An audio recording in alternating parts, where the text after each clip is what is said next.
Hi everyone. As I kick off my presentation for the discussion on slavery and American Revolution, I'll begin off by apologizing for late entry for my discussion. Um, I've been under the weather, and I'm still under the weather, and the bug I caught kind of affected my vocal cords.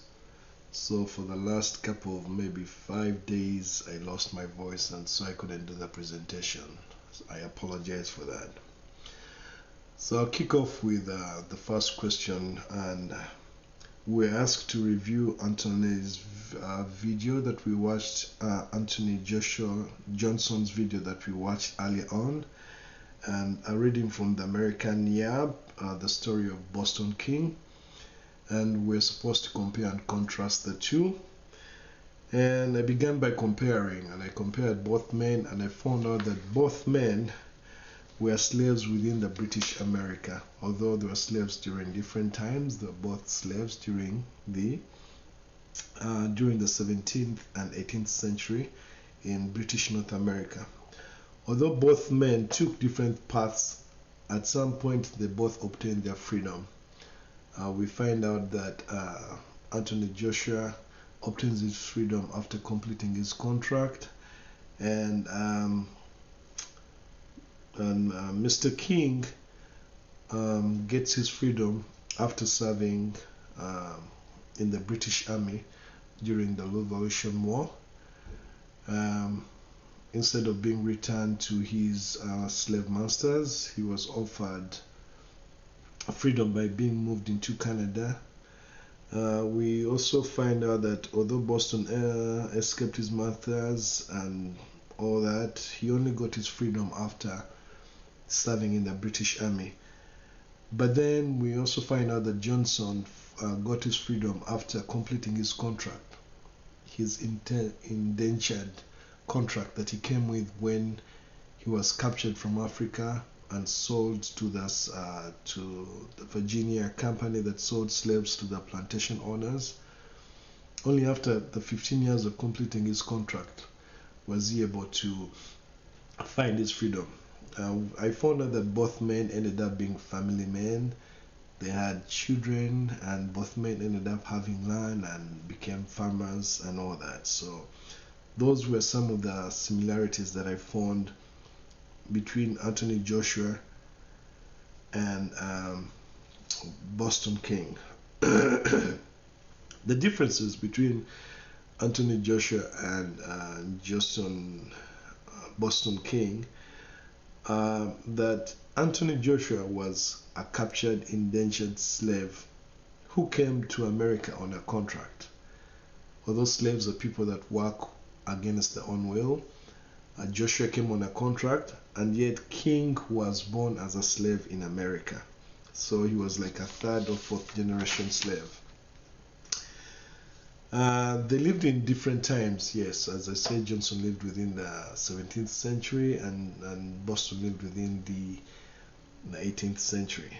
So part two of the question was to comparing Johnson and King's experiences with those of the African American enslaved persons in South Carolina during the American Revolution. I would think that the lives of the three entities shared a common fate of facing hardship labor without their own free will. As slaves, they all faced hardship labor, and it wasn't from their free will that they were working as hard as they worked. Okay, the South Carolina enslaved people shared more similarities with Boston King than they did with Anthony Johnson. This is because the enslaved people who lived within the same political atmosphere as Boston King. The atmosphere in which Anthony lived was an atmosphere in which America was finding itself, imprinting itself in the Newfoundland, while Boston King and the South Carolina enslaved people were living in an atmosphere in which America was trying to find its liberty. Although it was trying to find its liberty, it was still fighting to keep others enslaved as the white majority was, the white population was trying to find its liberty from England, and yet they wanted to keep enslaving the people that were within their community. Like Johnson, the enslaved people of South Carolina were politically manipulated by the British, and most of them dearly paid with their lives, either during the war, died during the war action, or were killed or mistreated by their masters after the war. And part 3 is just about the critical differences in the experiences of Johnson Hall and the enslaved persons in South Carolina during the American Revolution. Unlike Hall and the enslaved persons of South Carolina during the American Revolution, Johnson lived in a different century and a different political atmosphere. As I said before, America was not yet at war for its liberty.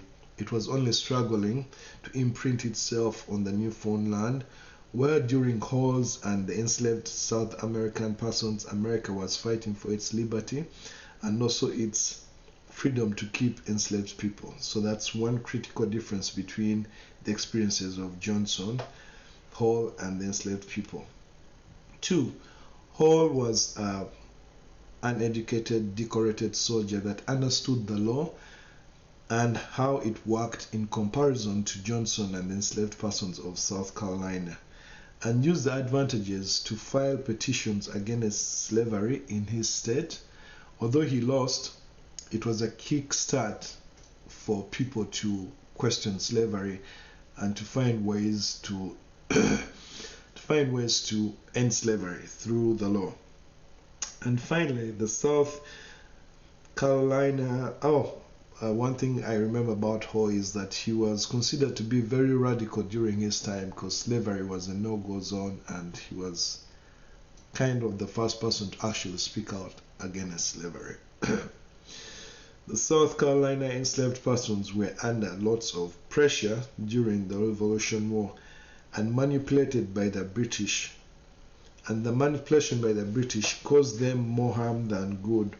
Once the British lost the war, the enslaved people of South Carolina found themselves hanging in balance. A few were very lucky and taken by the British and resettled in places like Canada, just like King Boston was. But most of them had to face their former masters, and life became more hard, more cruel for them once they returned to the farms. Most of them killed themselves instead of going back to the farms. Others were killed by their masters after going back to the farms. Thank you very much, and thanks for bearing with me sounding the way I'm sounding. Thank you very much.